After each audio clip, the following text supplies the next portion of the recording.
So we can all crack open the cans and celebrate the first bit of business in almost 3 windows for Newcastle United. How are the lads? But 2 questions popped into my head as we welcome Anthony Elanga. What does that make our right-hand side of midfield look like next season? How is he different to Jacob Murphy? And also, what does Eddie Howe have to do with the player to make him even better? Maybe where might he even fall a bit short? It's all coming up in this video, Newcastle fans. So do us a favour and make sure you stick around.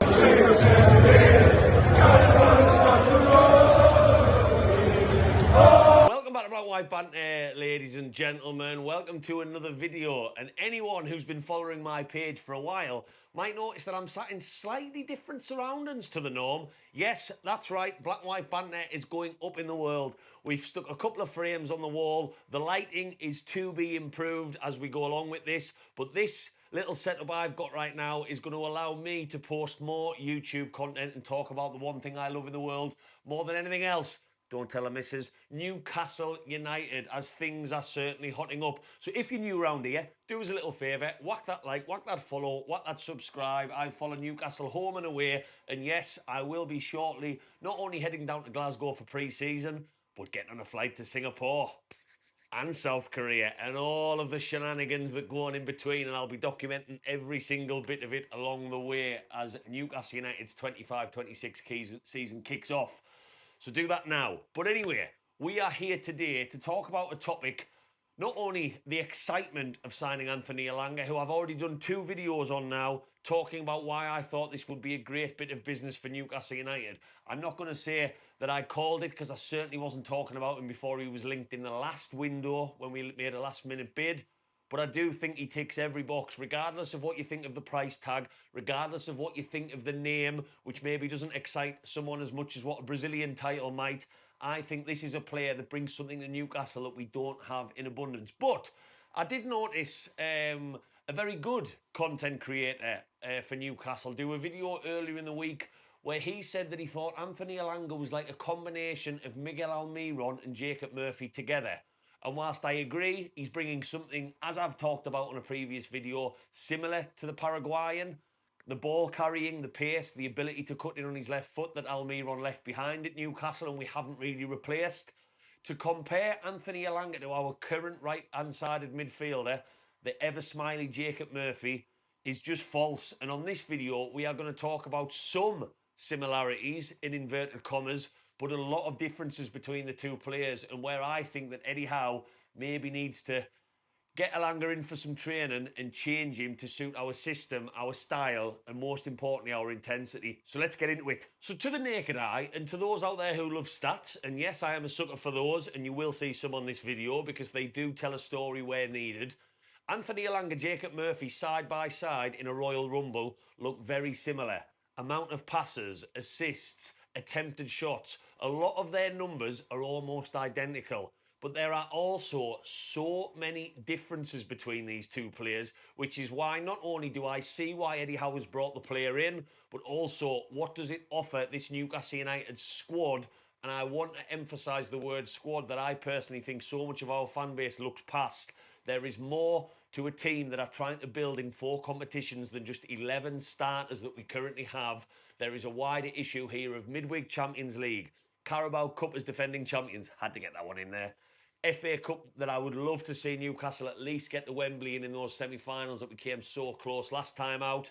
And of course, maintaining Champions League football in the Premier League, which if we are ever going to grow financially, as the modern game is so important. We are looking for a squad, and the differences in these 2 players is why I think that Eddie Howe, amongst many other reasons, has brought them in. So let's talk about some. So if I was to ask you about our current right-hand-sided midfielder, Jacob Murphy, who to all extent and purposes last season, despite continuing to get criticism across different spells of the season, from what I could see on social media, was almost perfect in terms of his career so far. If I was to ask you what Jacob Murphy looks like as a footballer, I would guess that a lot of Newcastle fans watching this video would say works hard, likes to get a shot off, likes to release the ball, isn't scared to do the dirty work, but has got a decent cross on him. And that's why Alexander Isak last season for large parts would probably raise a glass and toast to the Englishman because he helped him. And at one point, 2 players, there weren't many that had a better relationship than those 2.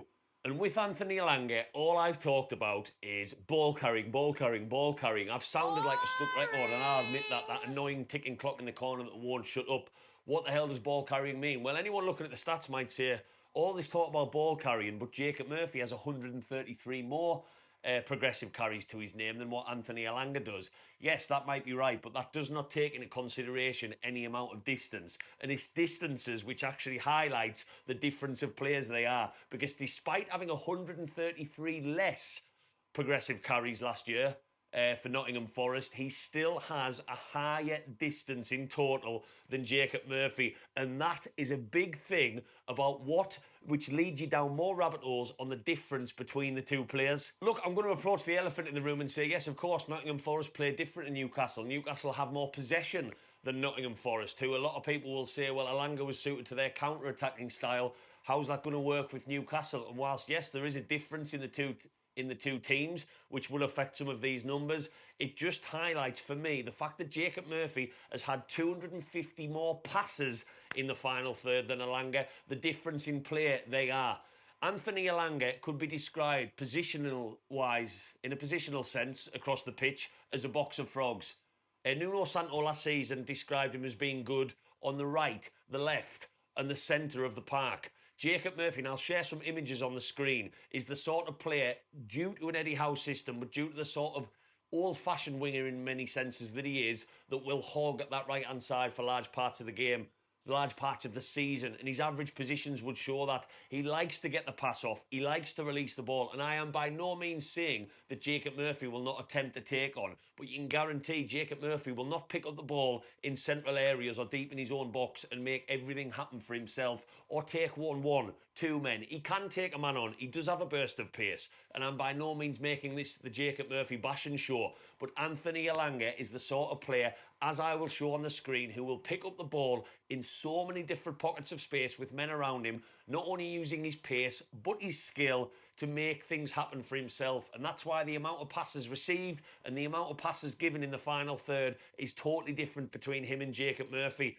Anthony Elanga is someone who will happily take up central areas to pick up the ball. He'll happily pop up on the left. He'll happily pop up on the right. Whereas Jacob Murphy is the sort of player who will be on the shoulder, again, as I'll show on screen, with the likes of Bruno slipping him in to then play the final pass across the box. He won't be the sort of player who is going to excite us, and he wasn't last season for large parts, by taking on his men, driving the ball up the pitch, and the progressive carries, as I've showed on previous videos in this Newcastle team. Jacob Murphy isn't high in the charts on that. It's an Anthony Gordon who likes to do that on the other side. Anthony Elanga offers us that on the left, in the centre, on the right, and it's just a totally different string to the bow. Jacob Murphy is going to want that pass out wide to then whip a ball in. He's going to want the final ball in behind to run past his last fullback and cross a ball in. Anthony Elanga is the sort of player, as Nottingham Forest fans would testify to, who will run at his man, pick up the ball out wide and carry it central, collect the ball centrally, zigzag his way through players and play the ball off, and he will also be desperate to cut inside like Almiron used to and get the shot off. There is not enough similarities for me between the two players to argue that he's an upgraded Almiron Jacob Murphy sort of production in a lab. By no means. But the biggest difference in these two players, going back to what I said at the start of this video on why Eddie Howe will have some work with him to do with him this summer, is the defensive duties, and some of them are alarming. Again, I'm going to go back to Jacob Murphy's discipline in an Eddie Howe team. Yes, we can talk about how much his numbers have improved in the final third of the pitch with goals and assists, and long may that continue.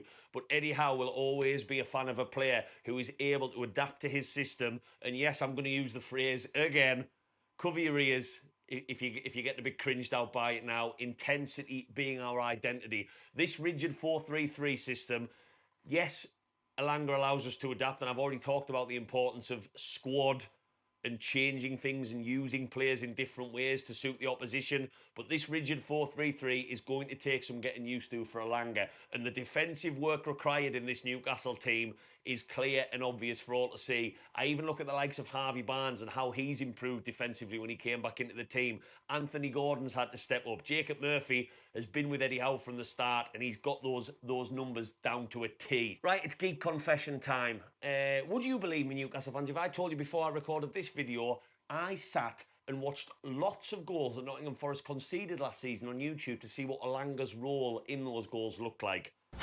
Yeah, unfortunately that's true. But before anyone makes any jokes about me or my personal life, I'm just going to say two things. I do have a girlfriend, so you can squash that one from a geek point of view. And also there is no football, so that's another excuse this summer. That's what I'm using. That's what I'm going to stick to. But when you compare, in all seriousness, Jacob Murphy to Anthony Elanga from a defensive point of view in terms of stats, it is alarming. Is that because of the Eddie Howe system? Is it because of the Eddie Howe discipline that he demands? I would argue it is. Jacob Murphy has 4 times the amount of interceptions, 3 times the amount of tackles, 2 times the amount of blocks. It is very, very vast, the difference between the two. And I think if Anthony Elanga is going to work in this team, Eddie Howe has a lot of work to do with him this summer in preparation for Celtic, Arsenal, Tottenham, Atletico Madrid, these great pre-season friendlies that Newcastle United have signed up to. He's got a whole summer to bed in. But my God, is he going to get a shock at how the system is different at Forest to what he has to do off the ball for this to work. Do I think Anthony Elanga is the sort of player who can adapt to that overnight? Yes. He's got energy to burn. He's young. He wants to learn at that age. He's only going to get better, and I just think we need fine-tuning for him to fit faster into this system. Is the question marks there for me about how Eddie Howe uses him and how this strict 4-3-3 that we generally play might restrict him? Because as I've already mentioned on this video, Elanga likes to pop up in the centre, the left, the right. I think a bit of freedom of play really makes Anthony Elanga the player he's been so far in the Premier League over the last 2 years. Eddie Howe, in my opinion, isn't necessarily suited to that. But that's where we need to adapt for the different opposition in the Champions League, the Premier League and whatnot. So I think attacking-wise, Jacob Murphy and Anthony Elanga are very, very different. Defensively-wise, Jacob Murphy and Anthony Elanga are very, very different. Shouted again, very different. And that is a good thing for Newcastle United. And that is one of my arguments why this is a good bit of business with a player who I think can only get better and offer us lots of qualities at both ends of the pitch. Driving that ball up the pitch with his skill, his both feet and his ability to score goals that Newcastle United don't currently have. Would I expect Jacob Murphy to be starting in that first game against Aston Villa? Yeah, maybe so. With everything I've talked about on this video in mind. Does Jacob Murphy deserve to be taken out of the team after last season's performances? No, so that wouldn't worry me one bit. We are building a squad. Newcastle United fans, please let me know your thoughts about Jacob Murphy and Anthony Elanga. Is this the signing you wanted? Are you a bit flat because of this one, or you are excited as me about a young, talented, speedy player coming in to play with his Swedish teammate Isak in our front three next season? I want to know if you've stuck around this long, what that subscribe, what that follow. Give us a little comment and let's see where this 25-26 transfer window takes us, because I'm quite excited. Almost as excited as I am for this new studio I'm recording from. I'll see you on the next one, Newcastle fans, and as always, keep the faith. Oh yeah!